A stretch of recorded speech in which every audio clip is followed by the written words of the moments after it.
Here he comes, ladies and gentlemen, Bart Manuel. Thank you.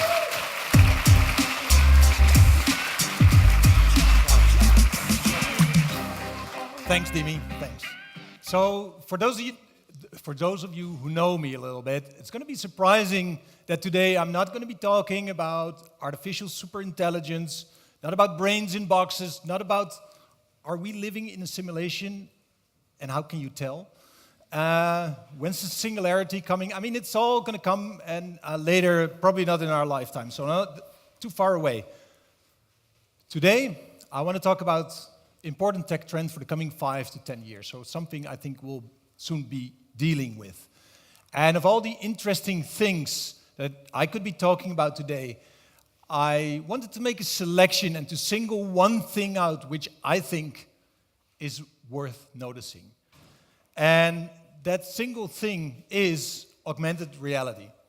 So, augmented reality by definition, I'll just stand aside and read it. It's a technology that superimposes a computer-generated image on a user's view of the real world, thus providing a composite view. Now, you all know AR probably. You've all seen Pokemon Go, Google Glasses, Microsoft HoloLenses, and probably this fall there's going to be tons of AR apps on your phone being released. And they all pretty much do the same thing. They take a view of the real world through the phone's camera. They'll superimpose something on it, dancing bear, whatever, and you watch it on the screen. And, it's a bit like, another toy, another distraction.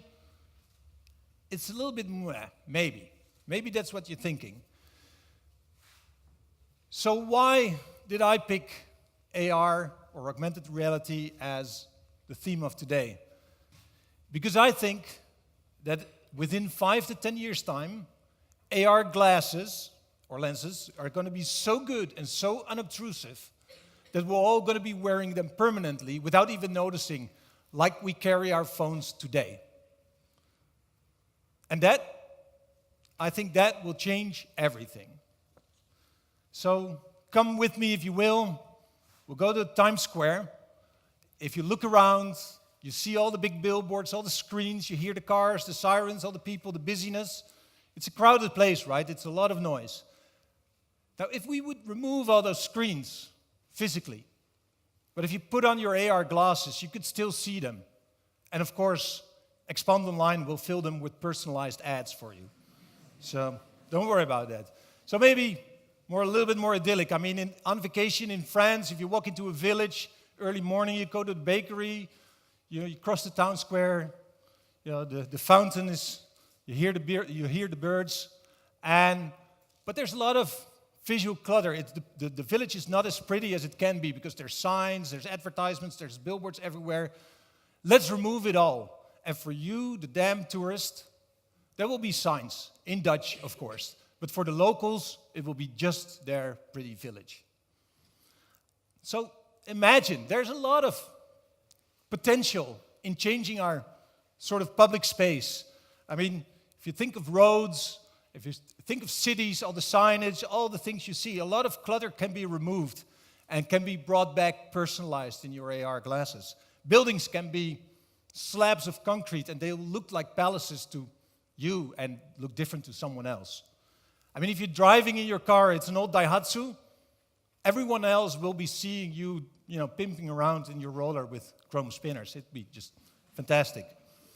Do I really think that? Yes, I really think there will be a point where we cannot see any distinction anymore between base reality and the virtual layers that are projected on top of that. And if you add sound to the mix, I mean, those AirPods are becoming popular again, people walking around with them. It will be like Her, the movie, but then plus. It will be like, Theo is not only hearing Scarlett Johansson, right? It'll be, those glasses are deaf AR. So, I mean, fantastic, right? It's, this is all going to happen. But what does it mean if we, inject a permanent filter between our sensors and let them mess with the signals that reaches our brain And our brain uses those signals to create this construct, this model of reality we call consciousness. I mean, how we see the world. I think the most single important thing about this new thing is that we have no shared reality anymore. So today, this is already a little bit the case, right? I mean, but it's just going on screens. There's no shared facts anymore, and there's politics exploiting that to the max, right? But if today, if we shut down our screens, if we pocket our phones, we all can agree that there's definitely no monkey dancing on this stage right next to me, right? We all agree on that. 10 years' time, not so sure anymore. So think about it. If you're going on a cruise, you're on a cruise ship and you've paid for the premium package, you'll be seeing dolphins in the sunset every damn evening.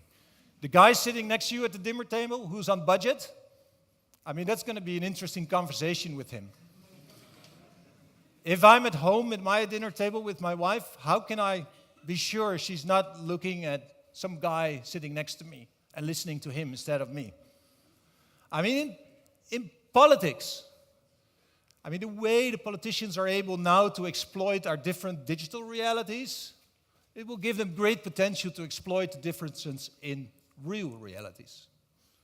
And legally, I mean, if I'm driving down the road, if I see a class of children on the road and I try to avoid them and cause an accident instead on the sidewalk, am I then guilty? Right? How will that hold up in court of law? So, and who's going to control all the content, all these layers in our vision? I mean, that's pretty obvious, right? It's the big five. It's Amazon, Google, Facebook, Microsoft, Apple. They're all prepping themselves for that. They're all creating the building blocks for that. So what does that leave for the autonomy of the user, of us, of the people with that? So,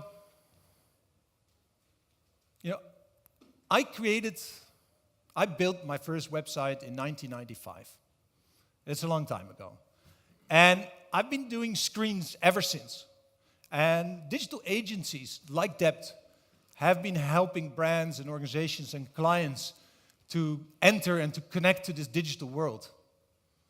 It's going to be a different game to help these clients enter the real world. And so I'm going to try to ask you, I'm going to finish up with asking you all some questions to think about.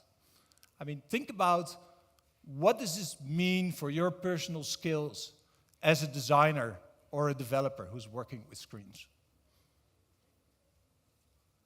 What does it mean for the relevancy of brands? How can agencies still help in that, in this new reality? And I think most important of all, how can we, the digital people, make sure that this new reality will be better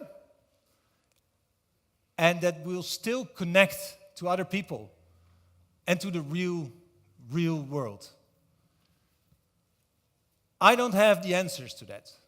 I think it's too early today, but I know one thing, and I think today is a good day to start thinking about this. Thank you.